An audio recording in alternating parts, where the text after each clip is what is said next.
অবশ্যই আমরা ব্যারিকেড ভাঙব।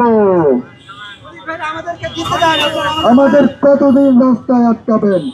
আমরা ব্যারিকেড ভেঙে যমুনায় যাব। কি বলেন?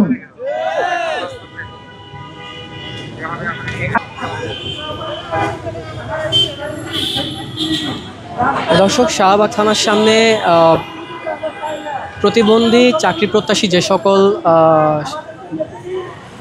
ব্যক্তিরা রাজু ভাস্কর যে অবস্থান নিয়েছিলেন, তারা দীর্ঘদিন যাবৎ কিন্তু তারা চাকরির দাবিতে এখানে অবস্থান নিয়েছিলেন এবং আজকে তারা যমুনার অভিমুখে প্রতীকী থালা অর্থাৎ প্রতীকী ভিক্ষার থালা হাতে নিয়ে তারা কিন্তু যমুনা অভিমুখে এসেছিলেন এবং শাহবাগ থানার সামনে এই মুহূর্তে কিন্তু পুলিশ তাদেরকে বাধা দিয়েছে ব্যারিকেডের মধ্য থেকে এবং ব্যারিকেডের মধ্য দিয়ে তাদেরকে যে বাধা প্রদান করা হয়েছে সেখানে তারা বাধাপ্রাপ্ত হয়ে শাহবাগ থানার সামনে তারা এখানে অবস্থান করছেন। এই অবস্থানের মধ্য থেকে তারা কিন্তু তাদের বিভিন্ন দাবি দাওয়া জানিয়েছেন এবং আমরা দেখছি যে এই মুহূর্তে ব্যারিকেডের দুই পাশে, এক পাশে পুলিশ এবং অপর প্রান্তে কিন্তু যে সকল আন্দোলনকারী তারা কিন্তু অবস্থান নিয়েছে এবং তারা কিন্তু এখানে পুলিশের সাথে তাদের কথা চলছে বিভিন্ন ধরনের এবং তারা কিন্তু এখানে বিভিন্ন ধরনের স্লোগান দিয়ে অবস্থান নিয়েছেন।